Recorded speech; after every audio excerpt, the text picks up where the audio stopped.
wahai Umar, umatku yang paling mengasihi umatku yang lain, umatku dari umatku yang paling mengasihi umatku secara global adalah Abu Bakar, dan yang paling tegas dalam menerima dan menerapkan agama Allah adalah Umar. Dalam riwayat dikatakan umatku yang paling sayang kepada umatku adalah Abu Bakar, dan yang paling keras dalam agama Allah adalah Umar. Ini sebuah fadilah, maksudnya tegas, halal halal, haram haram, gitu kan? Dan tidak ada toleransi. Hukum-hukum itu bagi Umar tidak ada main-main. Nanti akan kita lihat bagaimana kisah pada saat jadi khalifah dan bagaimana dia menghukum gubernurnya yang coba membangun rumah ya dari uang-uang yang diambil dari masyarakat. Nabi SAW juga bersabda fadilah yang lain adalah menunjuk Abu Bakar dan Umar tentang para sahabat, dan ini dinukil oleh Abdullah bin Khantab radhiyallahu anhu, dan ini ya disebutkan diriwayatkan oleh Imam Tirmidzi dalam kitab Manaqib dan disahihkan oleh Syekh Albani. Kata Nabi SAW, hadzani as-sam' wal basar. Dua orang ini Abu Bakar dan Umar adalah perumpamaan penglihatan dan pendengaran bagi umatku. Artinya posisi mereka luar biasa. Kita tahu mata dan pendengaran ini dua-duanya posisi sangat berpengaruh dalam kehidupan kita. Orang biar lumpuh kalau matanya masih bisa melihat, telinganya masih bisa mendengar, itu sebuah fadilah. Ya, dibandingkan kalau dia buta walaupun semua tangannya utuh, kakinya utuh, tetap sulit, nggak bisa melihat. Atau dia tuli, nggak bisa mendengar. Atau apa yang dijadikan target? Beda. Mata dan pendengaran punya posisi dalam tubuh kita. Maka Nabi SAW menunjuk Abu Bakar Umar sambil berkata, ini keduanya adalah perumpamaan penglihatan dan pendengaran bagi umatku. Nabi SAW juga pernah bersabda di dalam hadis yang lain riwayat Tirmidzi juga, saya tidak tahu, kata Nabi SAW, berapa lama lagi saya hidup di antara kalian. Kalau saya meninggal tiba-tiba, maka jadikanlah dua orang ini sebagai tauladan setelahku. Teladani dua orang ini. Lalu beliau menunjuk kepada Abu Bakar dan Umar. Ini berarti fadilah-fadilah yang tersembunyi atau yang tersirat maksud saya dari Nabi SAW. Nabi SAW juga menyampaikan berita gembira fadilah kepada Umar bahwa saya dia penghuni surga. Sebagaimana hadis yang masyhur yang kita sudah tahu sama-sama tentunya, ini hadis riwayat Tirmidzi. Ya, Nabi SAW menyebutkan 10 orang yang masuk surga. Kata Nabi SAW, Abu Bakar di surga, Umar di surga, Utsman di surga, Ali di surga, Talha di surga, Zubair di surga, Abdurrahman bin Auf di surga, Sa'ad bin Abi Waqqas di surga, Sa'id bin Zaid di surga, dan Abu Ubaidah bin Jarrah di surga. 10 orang yang masuk surga. Maka di sini masuk Umar radhiyallahu anhu. Kemudian juga dikatakan di dalam hadis yang lain, diriwayatkan oleh Imam Tirmidzi juga dan disahihkan oleh Az-Zahabi juga Al-Hakim, sepakat masalah itu, bahwasanya Nabi SAW pernah menunjuk akan masuk hari ini dari pintu masjid ini ahli surga, maka masuklah Abu Bakar. Kemudian Nabi SAW mengatakan lagi akan masuk setelah dia penghuni surga, lalu masuklah Umar bin Khattab radhiyallahu anhu. Nabi SAW juga bersabda dalam hadis yang lain, ini fadilah yang sangat banyak, riwayat Tirmidzi juga dan disahihkan oleh Ibnu Hibban dalam Sahih Jami'. Kata Nabi SAW, aku pernah dimasukkan, aku diperlihatkan masuk ke dalam surga, dan aku melihat sebuah istana yang dihiasi dengan emas. Maka aku berkata kepada Jibril, milik siapa istana ini? Maka Jibril berkata, ini milik seorang anak muda dari Quraisy. Kata Nabi SAW, aku pun mengira itu adalah aku, karena anak muda dari Quraisy. Maka aku berkata, siapakah dia? Jibril berkata, Umar bin Khattab. Ini berarti fadilah Umar. Umar sudah memiliki surga sementara dia masih hidup di dunia.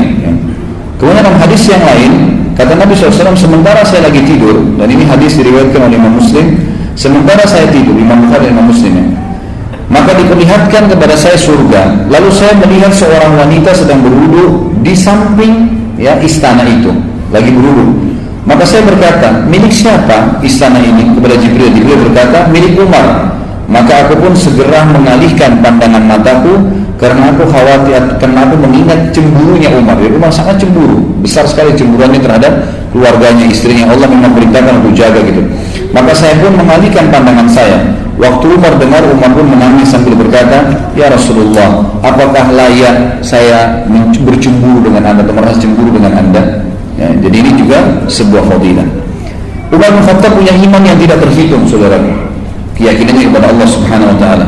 Dan ini dikatakan oleh Nabi SAW dalam banyak hadis. Di antaranya Abdullah bin Hisham berkata, ia berkata, kami bersama Nabi SAW sedang menggandeng tangan Umar. Umar berkata kepada Nabi SAW, ya Rasulullah, sungguh engkau lebih aku cintai dari apapun kecuali diriku sendiri. Kata Nabi SAW, demi zat yang dihubung-hubung di tangannya, tidak bisa hai Umar, sampai engkau mencintai aku melebihi dirimu sendiri. Artinya sampai semua yang aku perintahkan walaupun kau tidak senang, kau terima. Maka Umar bin Khattab sekedar pada saat itu sekejap langsung mengatakan, sekarang ya Rasulullah, aku mencintai anda melebihi ya diriku sendiri. Maka Nabi SAW mengatakan, sekarang wahai Umar. Kemudian dalam hadis yang lain, Umar bin Khattab, ini mendudukan masalah imannya Umar ya, bagaimana Umar dengan imannya. Umar bin Khattab pernah berkata, ya, ini sebagian ahli hadis mengatakan pada saat di atas mimbar, ada yang lain mengatakan pada saat di majlisnya. Dia berkata, man qalla haya'uhu qalla wara'uhu, wa man qalla wara'uhu mata qalbuhu. Ini ya, disebutkan di dalam kitab Makarimul Akhlaq punyanya Ibnu Abi Dunya ya, dengan sanad yang sahih. Dikatakan siapa yang sedikit rasa malunya, kata Umar, sedikit pula kebersihan hatinya. Dan siapa yang sedikit kebersihan hatinya, niscaya hatinya akan mati. Niscaya hatinya akan mati. Jadi bagaimana Umar bin Khattab selalu menjaga hatinya dalam keimanan supaya memang terjaga dengan amal saleh, jadi tidak rusak.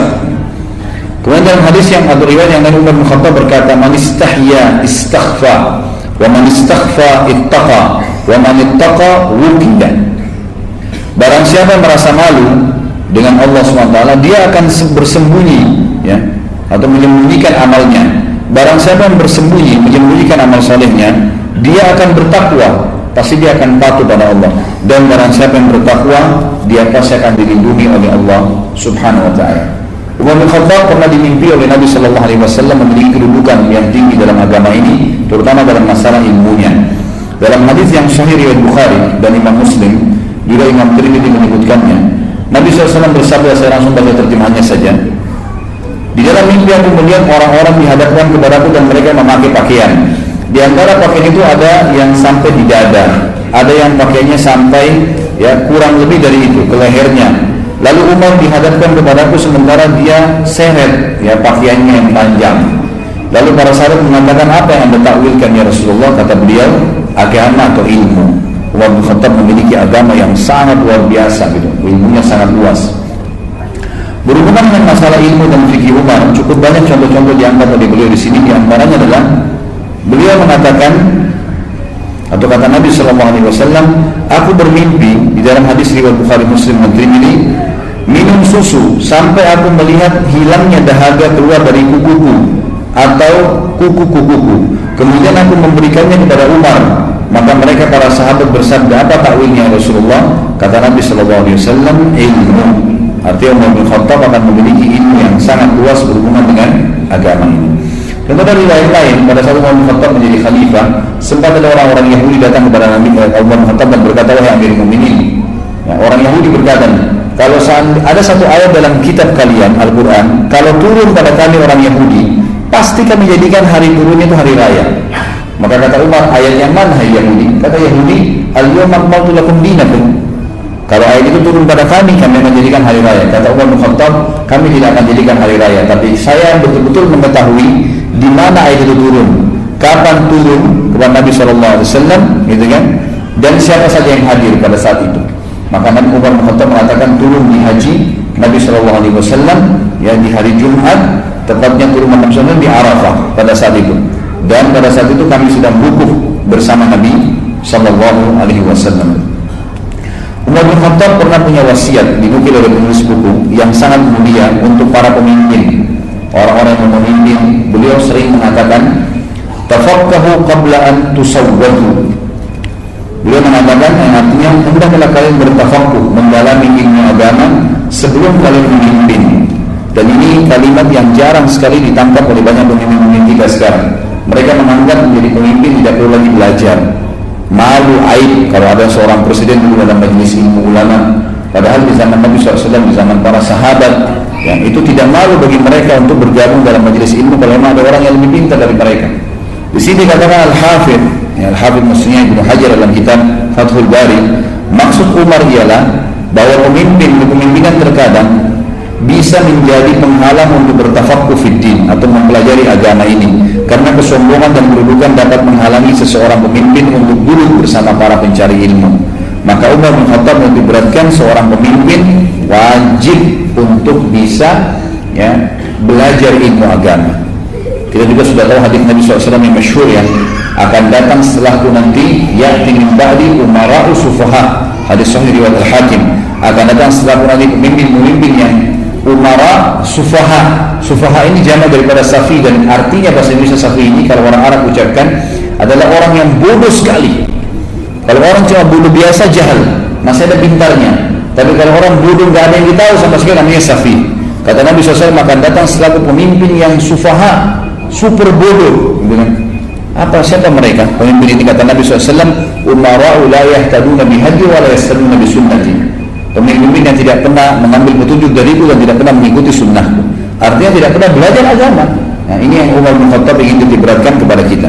Contoh yang lain fikihnya Umar dalam memahami ilmu agama.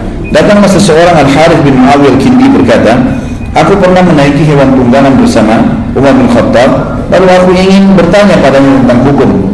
Dia berkata, wahai Amir Mu'minin, rumahku kecil. Kalau aku sholat, istriku selalu ada di sebelahku. Kalau dia mundur, buat satu saf, maka badannya akan keluar dari bangunan rumahku, karena kecilnya rumahnya. Jadi nggak cukup, kecil sekali. Kita bayangkan kalau dua orang berdiri, sholatnya laki-laki perempuan harus bersebelahan. Kalau dia mundur, buat saf sendiri keluar dari rumah, gitu kan? Bagaimana kira-kira hukumnya? Apa yang saya lakukan supaya saya bisa sholat dengan istri saya? Kata Umar bin Khattab, kalau engkau menjadikan kain saja antara kau dengan istrimu, kemudian dia sholat di sebelahnya, maka sudah sah, tidak ada masalah. Dan ini juga sebuah pelajaran ulama fikih mengambil hukum, kalau tempat itu sangat sempit, tidak bisa perempuan berada di saf belakang, maka boleh dia berada di sebelah laki-laki tapi dipisahkan dengan hijab. Kemudian juga dinukil dalam kisah yang lain, Abdurrahman bin Abdul Qari rahimahullah, seorang ulama tabi'in berkata, ini kisah tentang sholat tarawih. Dikatakan tentu ini riwayat-riwayat semua ada footnote-nya kalau yang pegang bukunya ya. Kalau yang belum memiliki buku bisa didapatkan di depan. Maka dia berkata, di zaman Umar bin Khattab ya, jadi khalifah, di masjid Nabi terpencarlah orang sholat di malam Ramadan. Ada yang sholat berjamaah, ada yang sholat sendiri. Maka Umar bin Khattab pun keluar dan berkata, menurutku seandainya aku mengumpulkan mereka di belakang satu imam, niscaya ini hal yang lebih baik. Dan ini tentunya diriwayatkan ya, oleh Imam Bukhari dalam kitab As-Sahih. Kemudian Umar bertekad untuk mengumpulkan mereka di belakang Ubay bin Ka'ab, sahabat Nabi yang paling pintar bacaannya waktu itu Al-Quran. Kemudian aku pun keluar di malam yang lain sementara orang-orang salat di belakang imam mereka. Umar berkata, sebaik-baik bid'ah adalah ini, dan orang-orang yang tidur tidak ikut sholat pada saat itu tetapi menundanya hingga akhir malam lebih baik daripada dia ikut sholat. Maksudnya adalah orang yang sholat di akhir malam lebih baik daripada awal malam. Hadis ini sebagaimana saya katakan diriwayatkan Imam Bukhari. Dan sedikit saya diberatkan, banyak orang yang melakukan perbuatan bid'ah sekarang, mereka mengambil dari perkataan Umar bin Khattab ini. Mereka mengatakan, Umar sendiri bilang, nikma bid'ah hadihi, sebaik-baik bid'ah yang ini, gitu kan? Padahal di sini ulama hadis mengatakan Umar bin Khattab adalah orang yang paling tegas dengan masalah bid'ah. Ya, dan beliau di sini mengucapkan kata-kata bid'ah. Sebaik-baik bid'ah ini adalah perbuatan yang saya lakukan ini memang sholat berjamaah tidak dilakukan oleh Nabi SAW sampai akhir Ramadan, gitu kan? Tapi Nabi SAW pernah berjamaah dengan para sahabatnya. Maka beliau mengatakan kalau ini dianggap bid'ah, maka ini sebaik-baik bid'ah, gitu kan? Padahal sebenarnya itu bukan bid'ah yang beliau maksudkan, karena beliau bukan mengarang-arang. Makanya di sini dinukil oleh Al-Hafidh ya, Ibnu Hajar dalam Sahih Bukhari, beliau mengatakan Ibnu Tin dan selainnya berkata, Umar mengambil kesimpulan demikian dari persetujuan Nabi SAW terhadap orang-orang yang bermakmum kepada beliau untuk beberapa malam, sekalipun Nabi SAW tidak menyukai hal itu untuk mereka, namun hal itu karena kekhawatiran beliau terhadap diwajibkannya sholat malam atas mereka. Ketika Nabi SAW sudah wafat, kekhawatiran itu tidak terwujud. Maka pada saat Umar bin Khattab memilih hal itu karena perbedaan menyebabkan perpecahan kalimat, maka Umar bin Khattab pun melakukannya bukan perbuatan baru, tapi perbuatan yang pernah dilakukan oleh Nabi SAW sebelumnya. Jadi ini bukan bid'ah, dan ulama sepakat mengatakan orang kalau faham bahasa Arab, maka yang dimaksud dengan nikmah bid'ah adalah bid'ah secara etimologi, secara bahasa. Artinya perbuatan baru yang sekarang dikerjakan tapi memang sudah ada dasarnya dari Nabi SAW. Bukan tidak ada dasarnya, ada dasarnya. Kalau bid'ah yang mungkar yang dilarang adalah bid'ah tidak pernah Nabi SAW contohkan sama sekali. Kita Kita ada juga beberapa pindah ke judul yang lain. Tentu di sini ada beberapa poin tentang pujian sahabat kepada Umar bin Khattab, tidak saya sebutkan dulu karena cukup panjang bahasan kita nanti. Pendapat-pendapat Umar yang sesuai dengan firman Allah. Jadi ada ayat Al-Quran yang turun sesuai dengan firman Allah Subhanahu wa taala. Ini ada sudah saya simpulkan, ada kurang lebih 1, 2, 3, 4, 5 ayat yang disebutkan yang berhubungan dengan perkataan Umar bin Khattab, lalu turun ayat. Yang pertama tentang sholat di belakang makam Ibrahim. Jadi pernah Umar bin Khattab berkata, ya Rasulullah, coba seandainya Anda perintahkan kami untuk sholat di belakang makam Ibrahim setelah tawaf, maka Allah turunkan Al-Quran surah Al-Baqarah urutan 2 ayat 125 yang bunyi wattakhidhu min maqami Ibrahim musalla, gitu kan. Allah turunkan ayat ini karena Umar bin Khattab yang mengatakan kepada Nabi sallallahu alaihi wasallam, ya Rasulullah, coba Anda jadikan sholat di belakang makam Ibrahim. Kemudian yang kedua ayat tentang hijab, ya jilbab, hijab, ya. Ini pernah berkata, wahai Rasulullah, seandainya engkau memerintahkan istri-istrimu untuk berhijab, karena yang berbicara dengan mereka itu adalah orang lain dan orang fajir, maka turunlah ayat hijab. Dan yang hijab turunnya Al-Ahzab urutan 33 ayat 53 tentang Allah SWT menyuruh Nabi kita Muhammad SAW meletakkan hijab antara sahabat-sahabat yang bertanya kepada istri-istri, ya, Nabi SAW dengan istri-istri beliau sendiri. Jadi disuruh ditaruh hijab di antara mereka. Kemudian yang ketiga adalah at-talaq, yang perceraian, masalah perceraian untuk istri-istri Nabi SAW disebutkan dalam surah Tahrim urutan 66 ayat 5. Ini turun juga karena perkataan Umar bin Khattab. Jadi Umar bin Khattab pernah berkata kepada istri-istri Nabi pada saat lagi berkumpul karena cemburu dengan beliau, gitu kan. Maka Umar bin Khattab berkata, hati-hatilah, karena jika Nabi menceraikan kalian semua, bisa saja rohnya Allah memberikan ganti kepadanya dengan istri-istri yang lebih baik daripada kalian. Maka turunlah ayat firman Allah Subhanahu wa taala At-Tahrim urutan 66 ayat 5 tadi. Kemudian juga pernah turun ayat sesuai dengan pendapat Umar bin Khattab dalam tawanan Badr. Jadi waktu Nabi SAW menawan tawanan Badr, kurang lebih ada 60 orang kalau tidak salah tawanan Badr, 60 atau 70 orang. Maka Nabi SAW bermusyawarah dengan Abu Bakar, Umar dan beberapa sahabat-sahabat Nabi yang lain, mengatakan kira-kira bagaimana? Apa pendapat kalian? Gitu kan? Maka berkatalah Abu Bakar, ya Rasulullah, mereka keluarga kita, sepupu dan kerabat kita, maafkan aja, baru kita mengambil dari mereka tebusan. Lalu pada saat itu Nabi SAW beralih ke Umar sambil berkata, wahai Umar, bagaimana pendapatmu? Kata Umar, demi Allah saya tidak sependapat dengan Abu Bakar, ya Rasulullah. Saya berpendapat agar Anda menyuruh kami memenggal leher mereka semua. 60 orang itu bunuh semua, ya Rasulullah. Anda datangkan kepada Ali, Aqil ini sepupunya, saudaranya Ali yang belum masuk Islam. Suruh Ali tebas lehernya. Datangkan kerabat terdekat saya, suruh saya tebas lehernya, Rasulullah. Datangkan kerabat terdekat Abu Bakar, suruh tebas lehernya. Nabi SAW mengatakan, kenapa? Kenapa harus dibunuh tawanan-tawanan Badr? Kata Umar, ya Rasulullah, mereka adalah pejuang-pejuang kafir. Mereka keluar dari Mekah memang untuk menyerang Islam. Ini bukan tawanan biasa, tawanan perang. Memang, dan mereka ini baru pertama kali menghadapi peperangan dengan kaum muslimin. Perlu kita masukkan rasa takut dalam hati mereka, dan Allah tidak marah kita membunuh orang kafir yang berperang. Maka waktu itu Nabi SAW lebih cenderung dengan pendapatnya Umar, pendapatnya Abu Bakar untuk memaafkan dan mengambil tebusan. Keesokan paginya, ini terjadi malam-malam nih, habis salat Isya musyawarah. Menjelang subuh, Umar bin Khattab bercerita, dia bilang, saya datang ke masjid, lalu saya temukan Nabi SAW dengan Abu Bakar lagi nangis. Lalu saya berkata, apa yang membuat kalian berdua menangis? Ceritakan kepada saya supaya saya bisa ikut menangis, gitu kan? Karena ini nggak mungkin Nabi sama Abu Bakar nangis kecuali masalah penting, gitu kan? Lalu Nabi SAW mengatakan kalimat yang masyhur. Kalau yang pegang buku bisa dilihat di paragraf terakhir di halaman 221. Kalimat yang luar biasa nih, di mana Nabi SAW mengatakan, aku menangis karena menerima tebusan dari tawanan yang diusulkan oleh kawan-kawanmu, agar telah Allah perlihatkan, ditampakkan kepadaku lebih dekat daripada pohon ini. Ditunjuk sebuah pohon.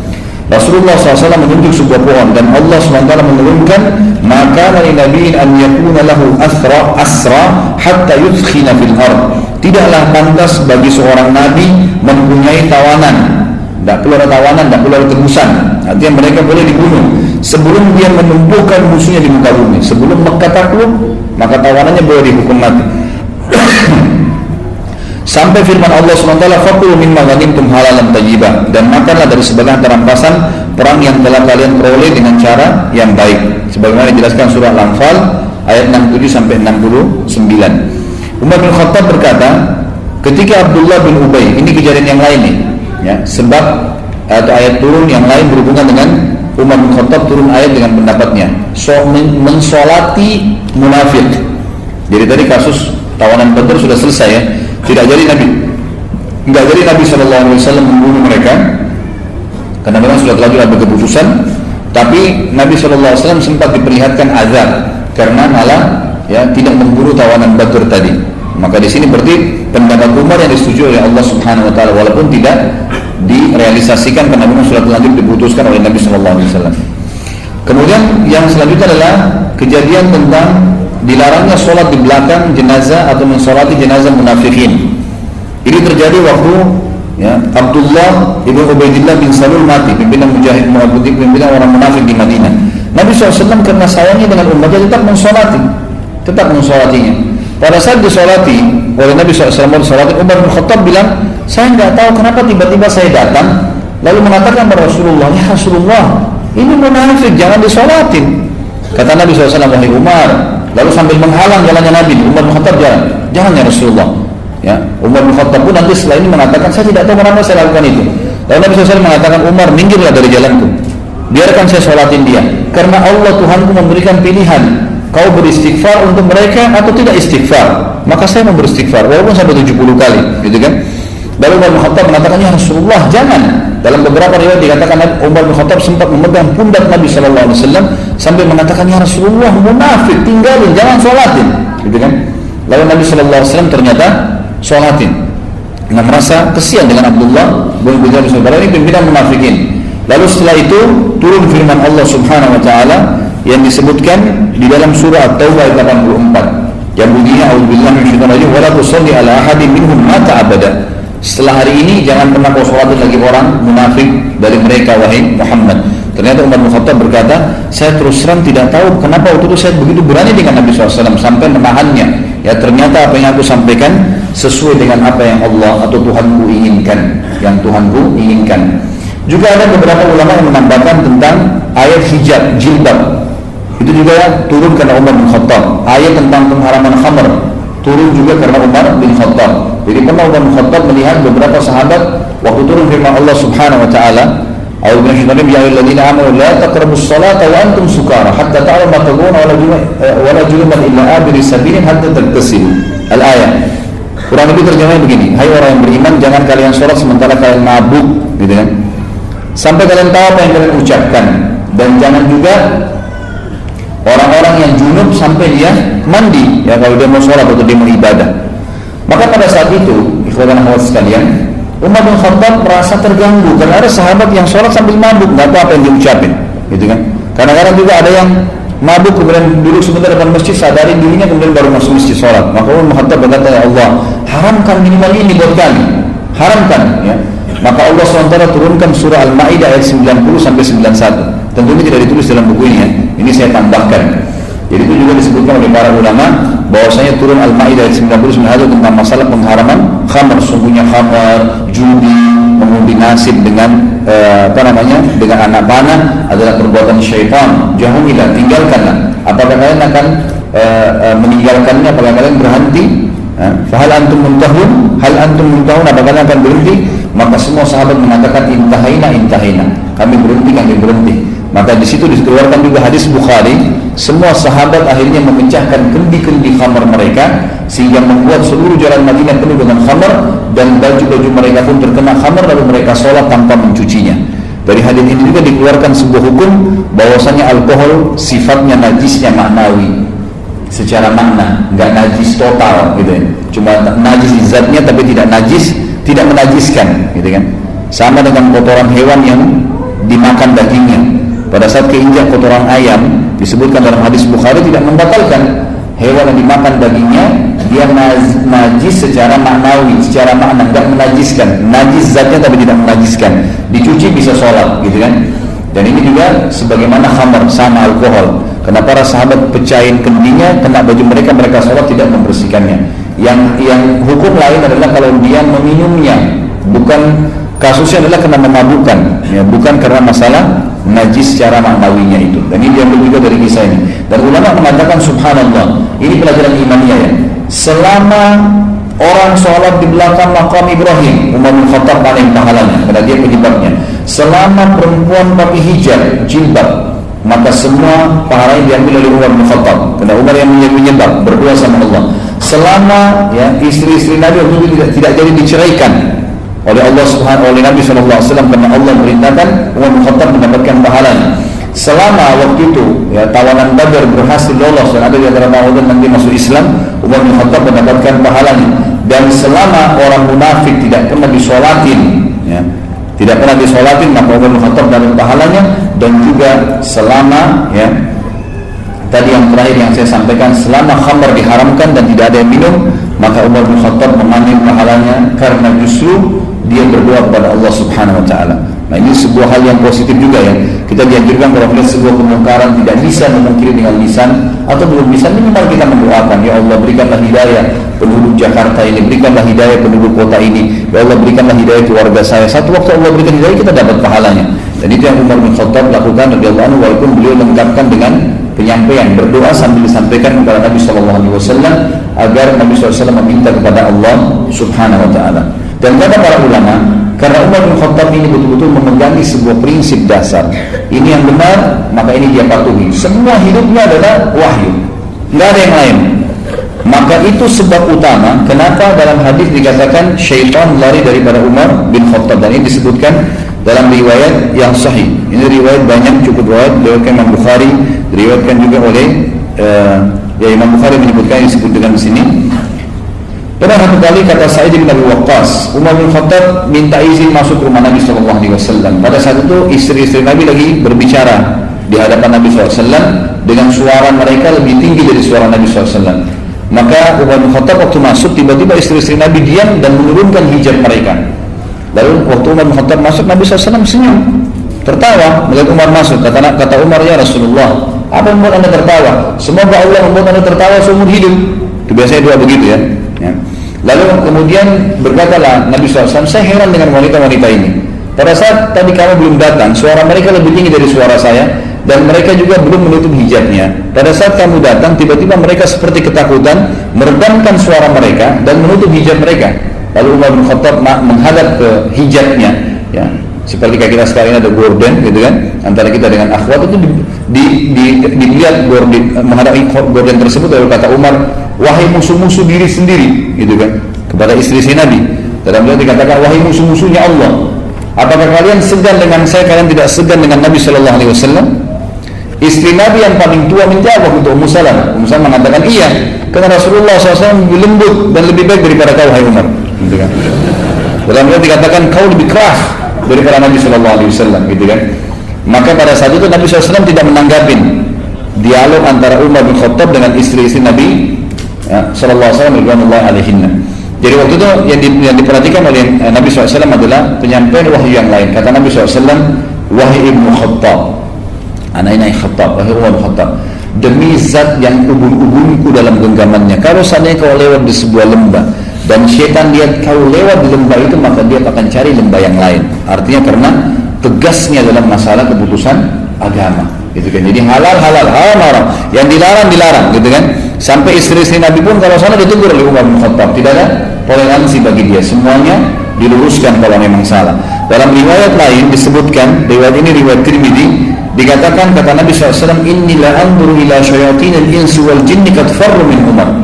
Bukan depannya Umar ya, tapi Nabi SAW bilang di depan Aisyah, wahai Aisyah, saya melihat syaitan dari jenis jin dan manusia semuanya lari dari Umar, semuanya takut, gitu kan. Dari Umar radhiyallahu anhu, karena luar biasanya beliau dari sisi kedekatannya dengan Allah Subhanahu wa taala. Kemudian Umar bin Khattab juga ya selalu mengingat dirinya dengan wahyu dan selalu melibatkan Allah dalam kehidupannya.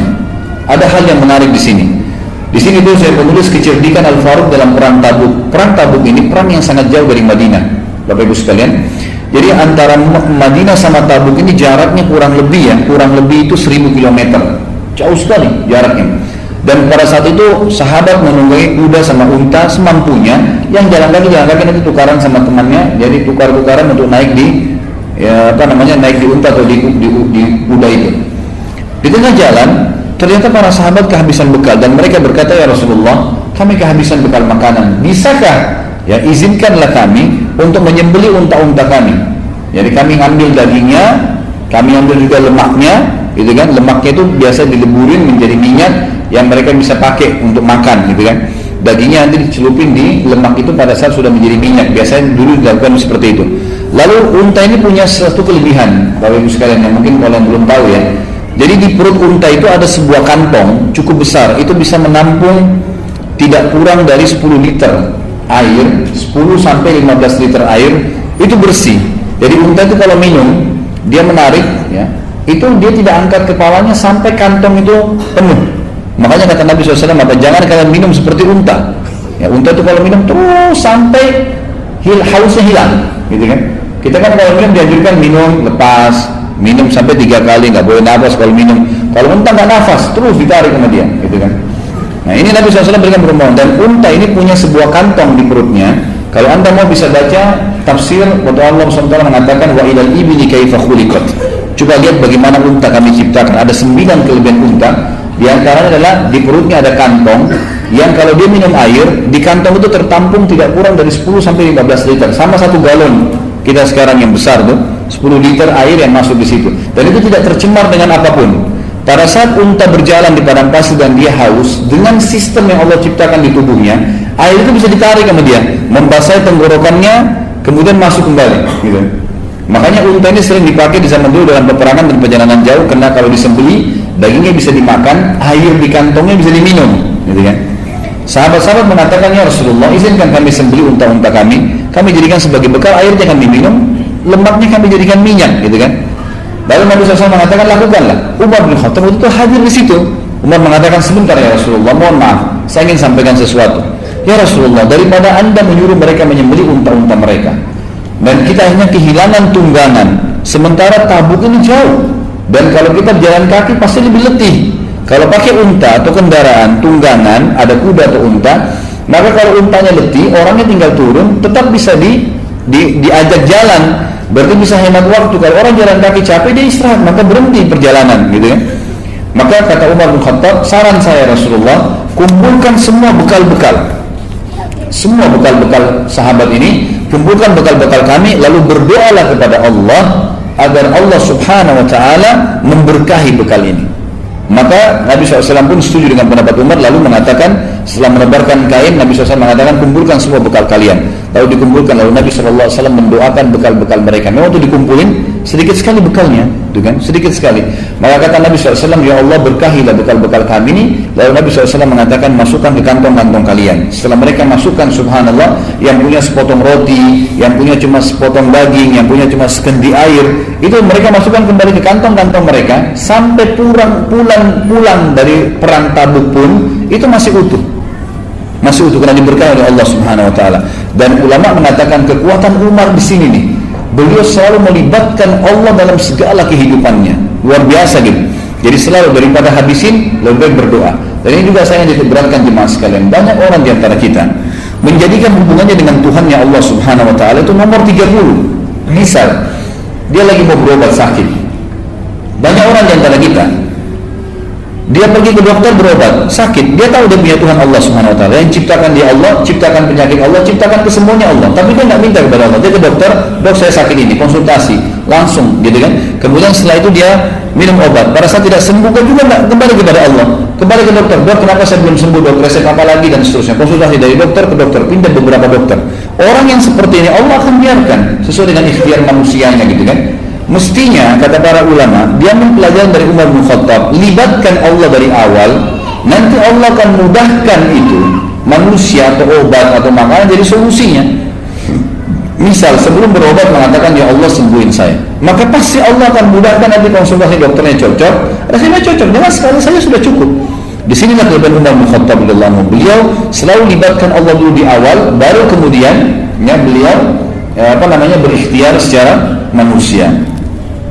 Di sini ditulis lagi judul yang lain, kata Nabi SAW waktu melihat itu, jadi Allah berkahi makanan tadi, beliau mengatakan, Asyhadu an la ilaha illallah wa anna Muhammad Rasulullah. Beliau syahadat sendiri. Lalu beliau mengatakan, tidak ada seorang hamba pun yang mengucapkan kalimat syahadat ini dengan tulus, lalu tidak ada keraguan sedikit pun dalam hatinya, kecuali pasti masuk surga. Dijamin masuk surga. Ini hadis disebutkan, ya, diriwayatkan oleh Imam Bukhari dan juga Imam Muslim, serta ada beberapa ya yang lainnya meriwayatkan, tapi ini disebutkan Imam Bukhari dan Imam Muslim. Umar bin Khattab memiliki kepribadian yang sangat kokoh dan juga ya kesegangan orang-orang pada beliau. Jadi saking kuatnya pribadi beliau, gitu kan? Beliau kalau bicara itu pasti yang bermanfaat. Beliau kalau menegur pasti memang karena kesalahan. Beliau kalau mendukung pasti karena kebenaran. Beliau kalau membantu memang kalau betul orang itu perlu dibantu, gitu. Jadi beliau betul-betul tepat, ya, dan itu semua wahyu dari patokannya, tidak pernah yang lain. Beliau pernah saking pribadinya sangat kuat, gitu, sampai orang banyak segan dengan beliau. Ibnu Abbas pernah berkata, dan ini dinukil juga dalam riwayat-riwayat yang sahih, diantaranya riwayat Imam Bukhari. Disebutkan bahwasanya beliau, Ibnu Abbas ini adalah dikenal dengan ulamanya sahabat, karena Nabi SAW pernah mendoakan Ibnu Abbas, gitu kan, mengatakan hibur hadil ummah, maksudnya lautannya umat ini. Mau tanya apapun Ibnu Abbas tahu. Tapi Ibnu Abbas ini bilang, pernah saya punya semua permasalahan, saya tidak tahu, belum tahu pasti. Dan waktu itu Umar jadi khalifah, ingin bertanya sama Umar tapi segan. Sampai satu waktu saya dalam perjalanan bersama Umar lalu berkata, wahai Amirul Mukminin, saya ingin bertanya sesuatu tapi saya segan dengan anda. Bisakah saya bertanya? Kata Umar, silahkan. Gitu kan?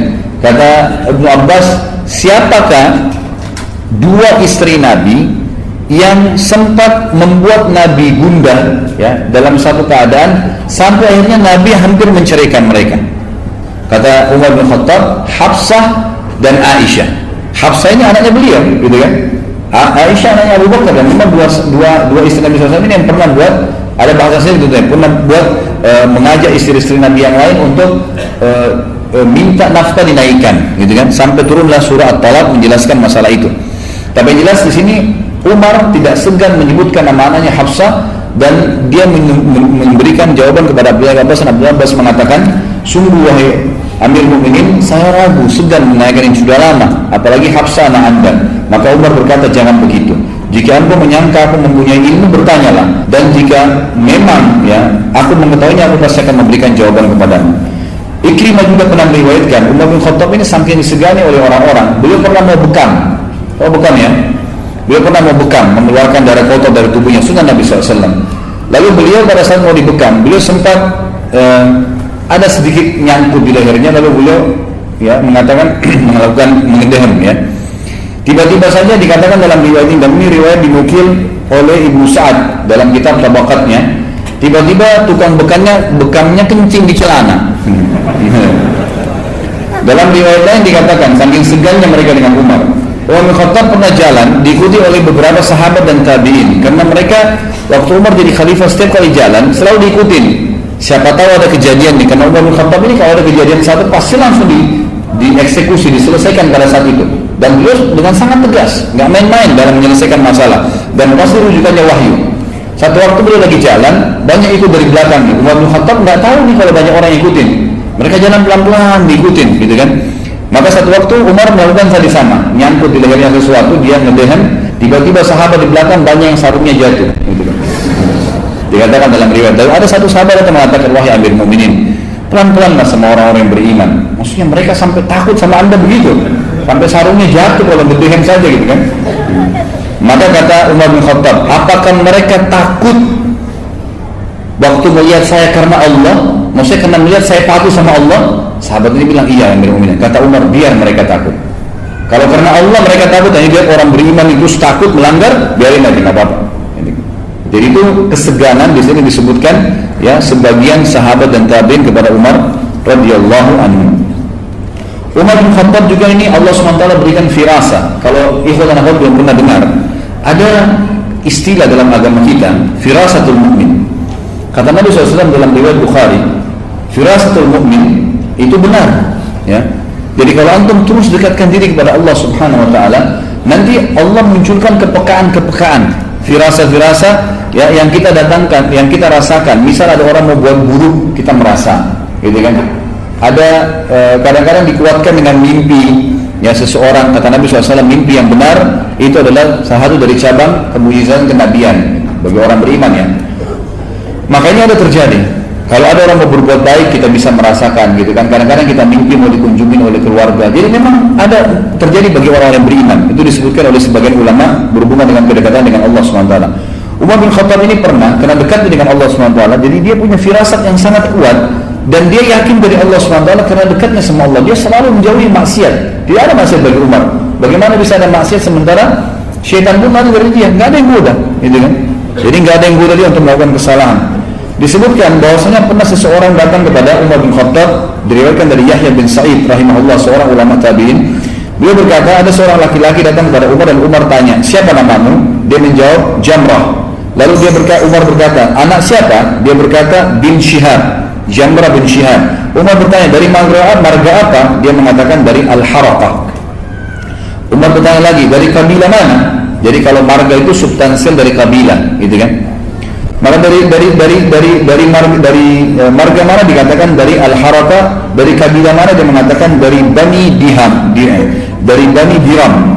Umar berkata, di mana tempat tinggalmu? Dia mengatakan Harrah. Lalu Umar berkata, di sebelah mana? Dia mengatakan Zatul Lazzah, ya.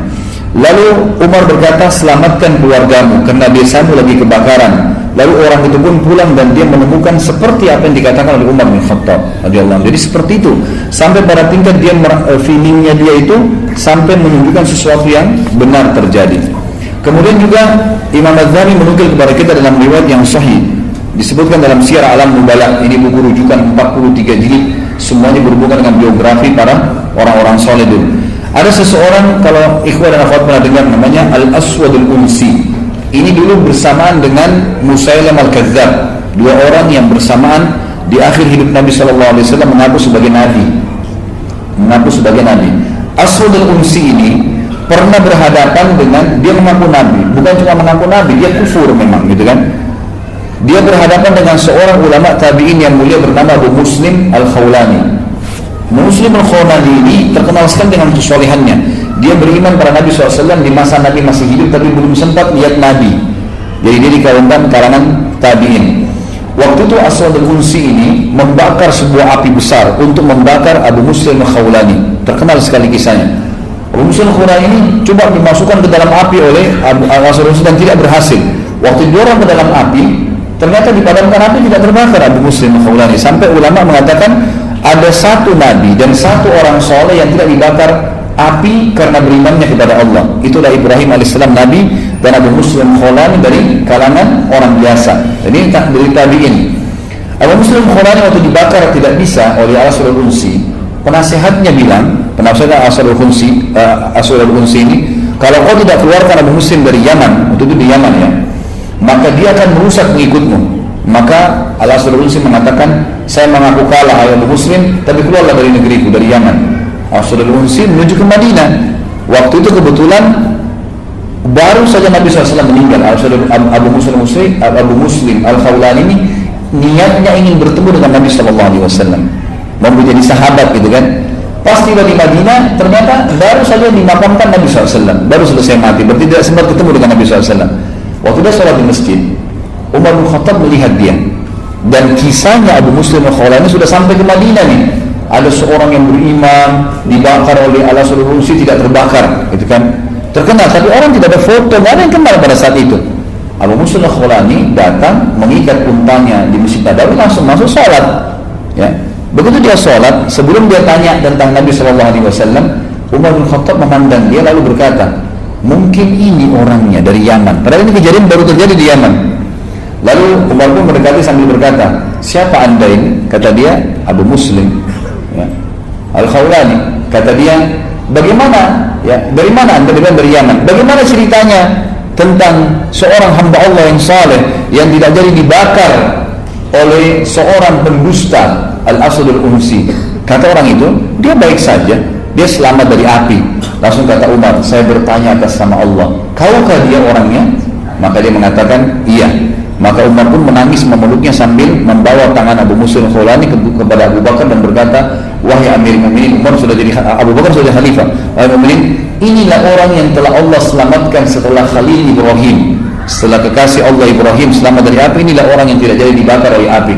Maka Abu Bakar pun menangis memeluknya, selalu mereka berpelukan sambil ngobrol dan menceritakan tentang matinya Nabi SAW. Lalu kata Umar bin Khattab, segala puji bagi Allah yang telah mempertemukan saya kepada seseorang yang telah Allah selamatkan dari api sebagaimana Allah menyelamatkan ya Ibrahim alaihissalam. Dan ini dinukil dalam Syiar Alam Nubala tadi. Dari sisi ibadahnya Umar bin Khattab ini melakukan ibadah dengan kekuatan. Maksudnya apa? Azan apapun halangannya, sholat nggak ada urusan dia. Apapun perintah dari Allah Subhanahu Wa Taala, kekuatan dia gunakan. Artinya dirinya pun dia bangkitkan semangat dengan kekuatan. Jadi tidak ada keraguan masuk dalam hatinya karena luar biasa keyakinannya tentang kebenaran dia. Ini dinukil dari Abu Qatadah radhiyallahu anhu bahwasanya Rasulullah SAW berkata kepada Abu Bakar, kapan engkau melakukan sholat witir? Kata Abu Bakar, di awal malam. Abu Bakar selalu tradisinya melakukan witir ini setelah sholat isya, habis ba'da isya sholat witir, gitu kan? Lalu Nabi SAW bertanya kepada Umar, kapan engkau kerjakan witir? Kata Umar, di akhir malam sebelum subuh.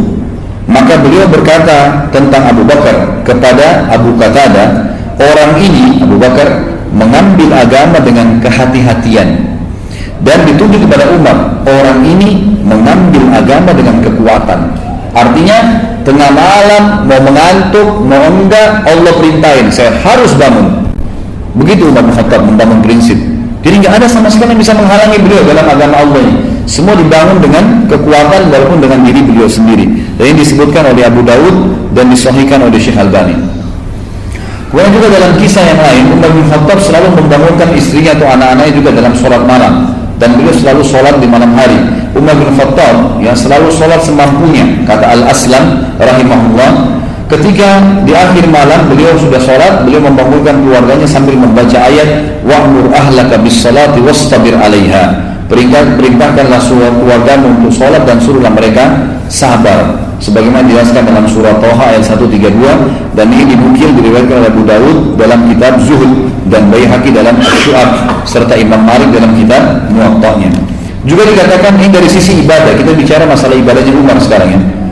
Kata Ziyad bin Hudayr, seorang ulama tabi'in juga rahimahullah berkata, aku melihat orang yang paling banyak puasanya dan yang paling banyak menggunakan siwak adalah Umar bin Khattab.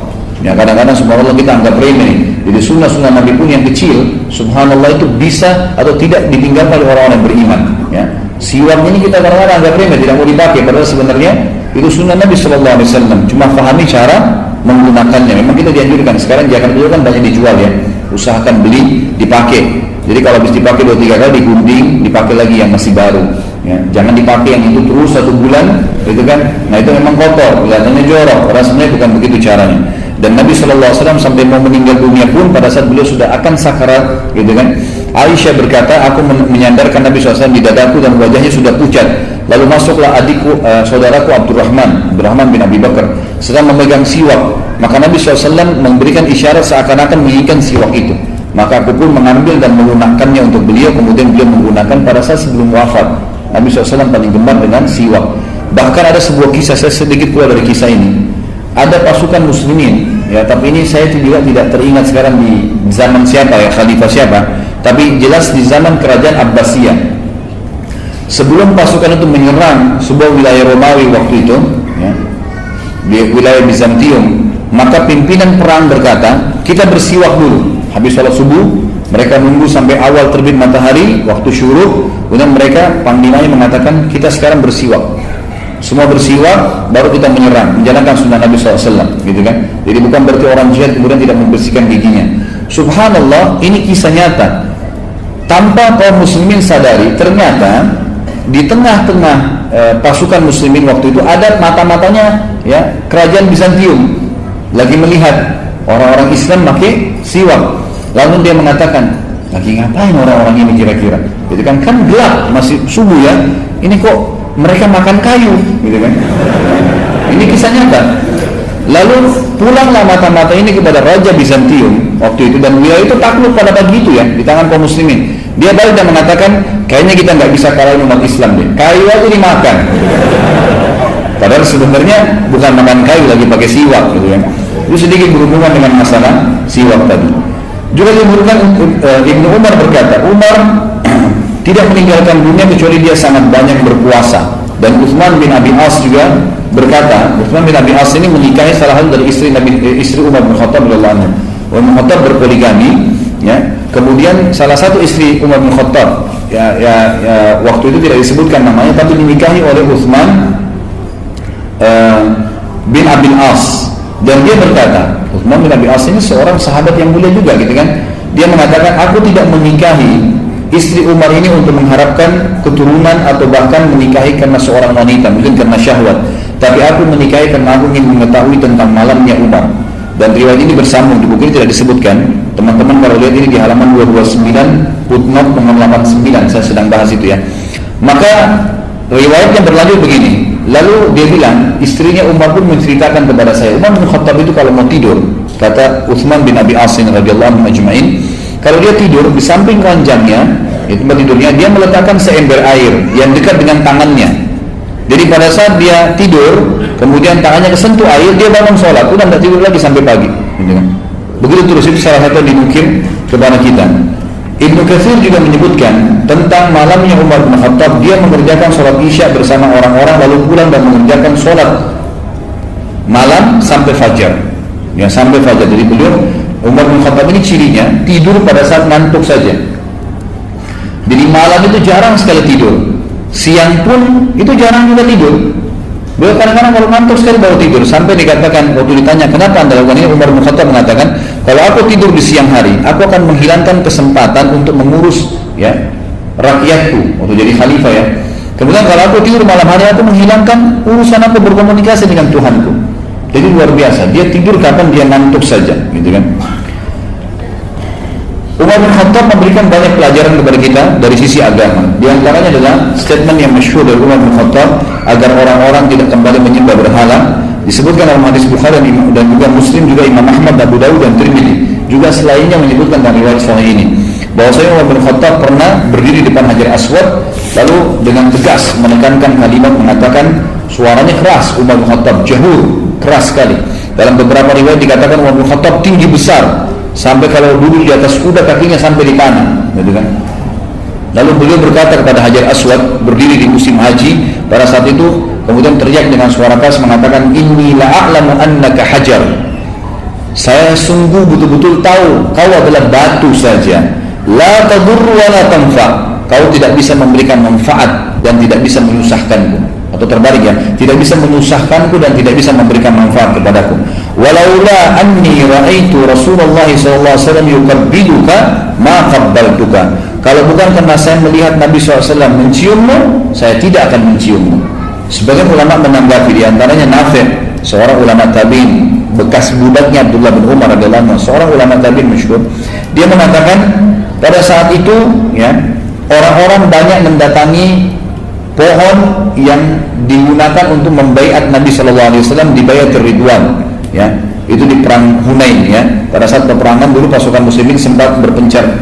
Kemudian datanglah Nabi SAW berdiri di bawah sebuah pohon, kemudian dibaiat pada saat itu. Ada juga yang mengatakan yang maksudnya baiat pada saat baiat Nabi SAW ya, baiat ya di Mekah gitu kan. Tapi intinya ini adalah sebuah baiat pohon yang pernah Nabi SAW berdiri, kemudian disitulah ya orang-orang berkumpul pada saat itu.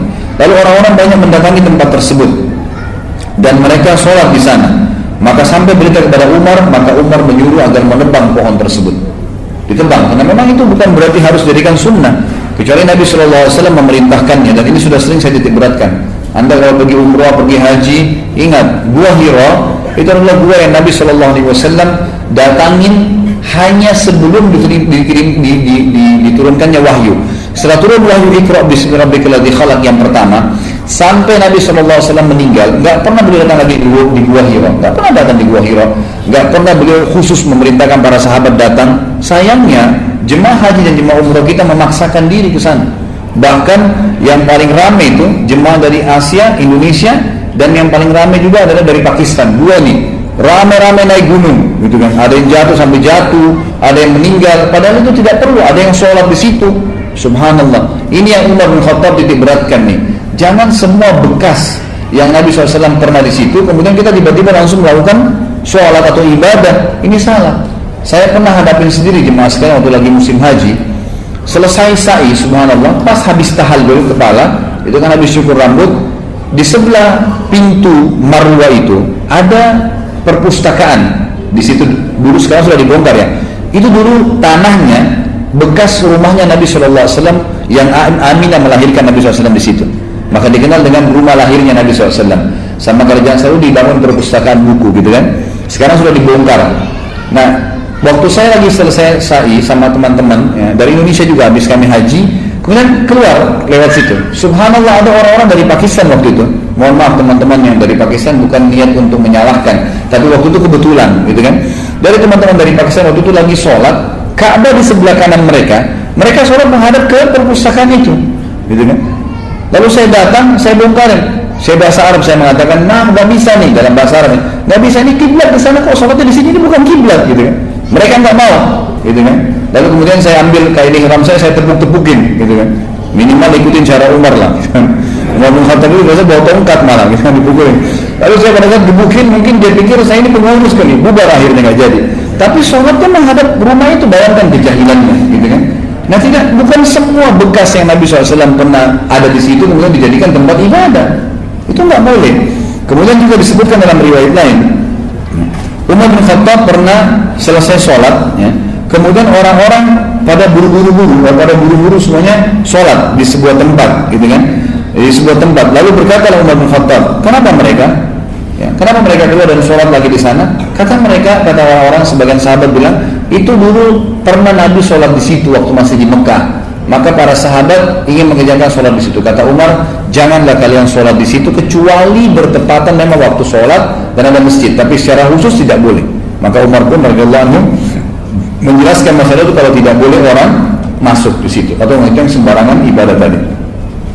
Kemudian juga Umar bin Khattab adalah orang yang sangat dermawan dan murah hati. Jadi bukan cuma Abu Bakar yang suka bersedekah, Umar pun suka bersedekah, dan banyak sekali yang dinukil dalam kisah-kisah tentang pengorbanan beliau radhiyallahu anhu. Di antaranya adalah hadis yang diriwayatkan oleh Imam Abu Daud bahwasanya Nabi SAW pernah memanggil untuk jihad, sedekah. Lalu Umar berkata, hari ini saya akan melakukan sedekah yang mengalahkan Abu Bakar.